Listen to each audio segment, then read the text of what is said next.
What is going on, you guys? It's your boy Average Bob with a quick Week 14 preview matchup for the Giants versus the Eagles at MetLife Stadium this Sunday at 1 p.m. An absolutely huge must-win game from the Giants like the last few ones have been, except now we're getting to the later point of the season where the Giants need to win at least confidently 2 more games to be able to get in the playoffs. And obviously knocking off the 11-1 Philadelphia Eagles would be a great step in that direction to get into the playoffs. But again, this is a must-win game at home with a lot on the line. So let's dive into things. I think one of the biggest matchups in this week will be the Giants offensive line versus the Eagles defensive front.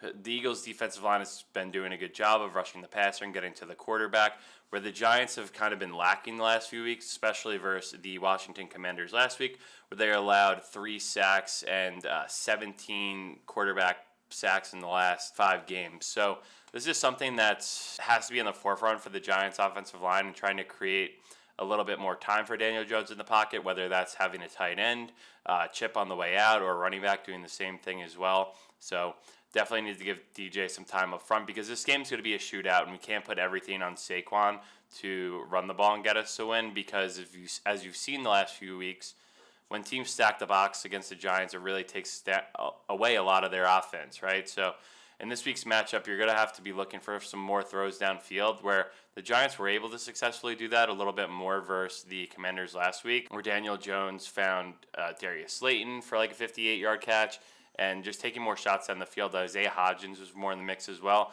But the Eagles do have a pretty good secondary as well. Familiar face there. You'll see James Bradbury. He's having a pretty good year for them. On the other side of the ball for the Giants, they're going to have to be able to stop the Eagles.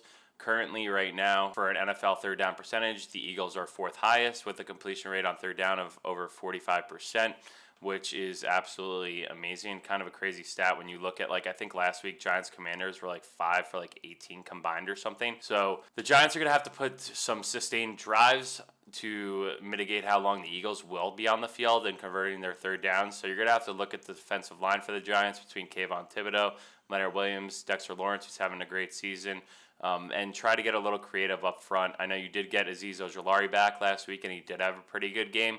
But again, hopefully his legs are a little bit more healed up, and he could really rush the passer this week. And the Giants are going to have to be very creative in sending blitzes to try and shake off the success that Jalen Hurts has had so far this year, as he is the primary leader for NFL MVP outside of Patrick Mahomes and probably Josh Allen too.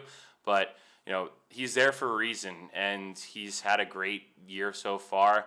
And I respect Jalen Hurts just for what he's done, and he's always kind of gotten screwed throughout his college years at Alabama. So I do respect this guy tremendously, especially when the Eagles did take a risk by drafting him when they had already paid Carson Wentz. So it's crazy when you look about and think about history and how we got to this point, because the Eagles signed Carson Wentz like a 4-year pretty substantial deal, and then they traded him the next season. So you never really know by taking a risk, but it looks like that risk is paying dividends right now for the Eagles. And I'm sure if any of you Eagles fans are watching, I think I could probably remember you being like, why the hell do we draft this guy in the second round?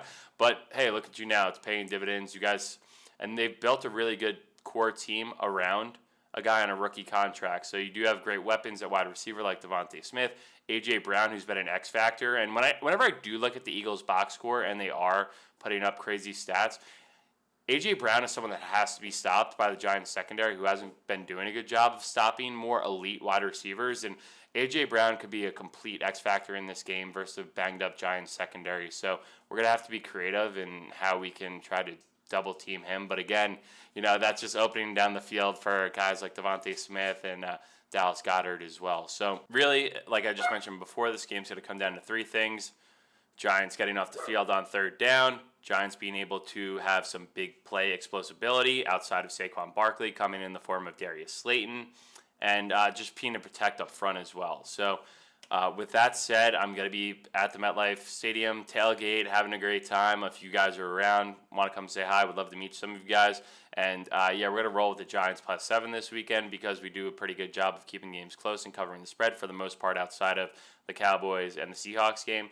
So a divisional matchup, these are always a crazy bloodbath, just around grit, determination, and trying to find ways to win. So I think you're going to see something along those lines on Sunday.